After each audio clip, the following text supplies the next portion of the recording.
Сенімді қалай жинайды адам баласы? Бірден сенімді болып кету мүмкін емес болып жатыр. Үлкен орталықтың негізін қалай қаладым? Сенім арқылы. Бір-екі іспен дәлелдей алмай қалсақ, болды, сеніміміз жоғалып кетті. 20 мыңнан $20. Болды, сіздің сеніміңізді артып берді. Сенімсіздікпен басталған істің барлығы құлдырау қалды. Тендерде бүкіл сұрақтардың шешімін біз бір ортаға жинақтап шешіп отырмыз. Жол ортадан тастау сенімсіздіктің ісі. Сенім, әрекет, жетістік, нәтиже. Ассалаумағалейкум, батырлар, қазақ елі, қалайсыздар? Сенімді қалай жинайды адам баласы? Қалай сенімді болуға болады? Қорқыныш пен үрей неге басым болып тұр қазіргі уақытта? Бұны қалай жеңеміз? Міндетті түрде аяғына дейін көріңіз, бүгін сеніммен шығасыз.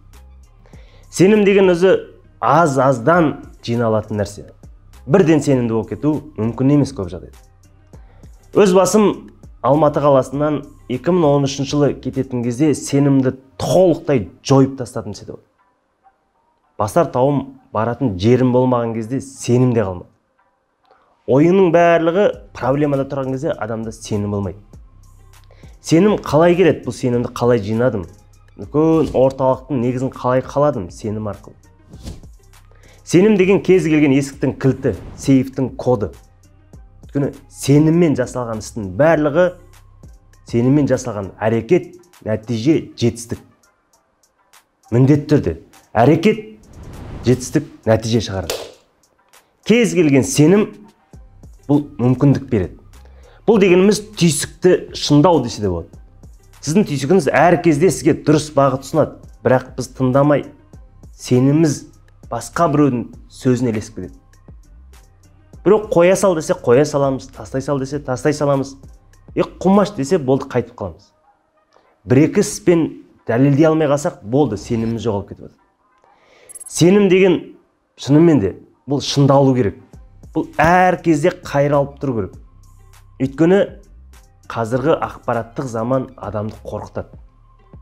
Инфляция, теңге, рубль, юан, доллар, ақша жоқ, жоғалып кететін сияқты, азайып кететін сияқты. Бұның барлығы жай ғана біздің басымыздағы иллюзия. Сенім деген бұл тендерде қалай жинауға болады? Аздан 20 мыңнан $20. Ойлаңыз, 20 мың теңге. Болды, сіздің сеніміңізді артып береді. Әр заказды өзіңіз жасап, өзіңіз орындаған сайын сізде сенім артып отыр. Сондай болды ма сізде? Бір нәрсені жеңген кезде, шешкен кезде бір жеңілдеп қалдыңыз, сенімді болып қалдыңыз. Осы болса, міндетті түрде жазыңызшы комментарияға. Иә, осындай жағдайды шешкенде менде сенім келгенде. Бұл барлық адам баласына бар. Неге біз сенімімізді жоғалтамыз? Бір-екі рет проблема туындаған кезде біз тағы да проблема жасаймыз ба деп ойлап қоямыз. Жоқ, сенім деген аздан бастап жоғарға ұмтылған кезде. Оның алдыңғы нелерде де айттық, жауапкершілікті алып, жұмыстың деңгейін соған өсіріп отырсақ, сенім келіп отыр. 20 мың мен 20 заказ, 20 мыңнан банкрот болып кеткен адам көрген жоқ. 20 мыңға кетіп қалып, қолдыра кеткен адам көрген жоқ. 20 мыңнан өз-өзін таппай қалған адам көрген жоқ. 20 мыңнан өспеуіміз мүмкін, бірақ сенімге деген қадамымызды нық баса аламыз. Сол үшін сенім, білесіздер, міндетті түрде 16 қаланы ашу, орталықтарды кеңейту, басқа қалаға барып шығу. Мына камераның алдында сөйлеудің өзі бір сенімді талап етеді. Басында 5-6 рет түсіретін кездер болады. Шынымен де, өйткені сенім қорқынышты. Оның да бала күнгі травмасы бар. Қазір Аллаға шүкір барлық нәрсеге үйрендік. Енді қараңыз, тағы бір мысал. Машина жүргізу. Ең алғашқы қалада қиындық туындатты ма? Қорқыныш болды ма? Сіз телефонға қарау былай тұрсын, екі айнаңызға қарай алмайсыз. Шынымен де. Ал қазір машинаны қалай жүргізесіз? Өзіңіз ойлаңызшы. Қазір автопилот. Бір қолмен ұстап, бір қолмен SMS жазып келе жатып, құлаққа қыстырып сөйлесіп келе жата аласыз. Бұл дегеніміз бұрынғы қорқынышыңыз қазір автопилот системасы жұмыс істеп отыр. Машинаны қараңыз. 100 адам болса, 100 адам үйрене алмаймын деп ойламайды. Немесе халық, бүкіл халық неге машинаны үйрене алмай қаламын деп ойлайды. Машинаны жүргізе алмай қаламын деп ойламайды. Неге? Өйткені бала да, әйел де, апа да, ата да, келін де машина жүргізеді. Бизнеске келгенде неге олай ойламаймыз? Әсіресе мына тендерға келгенде. Өйткені біздің маңайымызда адамдар айналысып жүрген жоқ. Егер көптеген адамдар сол салада айналысып жүрсе, бізде сенім болады. Сол үшін біздің орталық, Мыңбатыр даму орталығы, сенімдердің басы біріккен жерлер. Ой біріккен кезде синергия жасап, бір-бірінен сенімін толықтырып отырған орталық. Сол үшін ортаңызды реттесеңіз, қасыңызда сізді қолдайтын сенімді адамдар жүрсе, бұл сенім сізге де келеді. Сол үшін қорқыныш бұл жай, бір мезеттік. Үрей деген бар. Үрей деген сіз күнделікті қорқыныш сезіммен жүрсеңіз, сізде үрей басым болып кетеді. Осы үрей басым болғанда қолымыздан бір іс келмейді. Сенімсіздікпен басталған істің барлығы құлдырауға алып келеді. Түсініп алыңыз. Сенімсіздікпен басталған істің барлығы құлдырауға алып келеді. Сол үшін кішкентай болсын, іштей сенім, сырттай дұрыс шабыт ойнап тұру керек. Сол үшін сенім болмаса ешқайда барудың немесе жасаудың қажеті жоқ. Сенім келді, жасауға кірісіңіз. Бұл кезде жаңа сияқты бұрын соны істей алмасаңыз, қазір істей алмайды деген сөз емес, міндетті түрде істейсіз. Оған лайықты алдыңғы видеоларды көрсеттік, стратегия, жүйе дұрыстап тұрып реттеп алсаңыз болды. Сеніммен қозғалып отырсаңыз, алдынан өзі орындалып отыр. Нені ойлайсың, соны тартасың дейді. Бұл әлемдік нәрсе. Шынымен де дұрыс ой, дұрыс бағыт беретін дейді. Сосын сенім қалай? Келді ма сенім? Сенімді бола бастасаңыз, өз ойыңызды айтыңыз. Қандай нәрседен қорқасыз? Не үшін бастаудан қорқасыз? Комментарийға өз ойыңызды міндетті түрде жазыңыз. Көп адамдар айтады, қорқыныш бар, қорқыныш бар. Бүкіл адам баласына қорқыныш бар. Бір істі бастамас бұрын жаңа іс болса, ол міндетті түрде қорқыныш бар. Мен бұрын соны жасап көрмесем, қорқыныш бар. Бірақ ол нәрселердің бәрін дұрыс жасап, дұрыс шешіп үйреніп алсам, менің қорқынышым сейіледі. Жасап үйреніп қалған нәрселердің барлығын оңай жасай аламыз.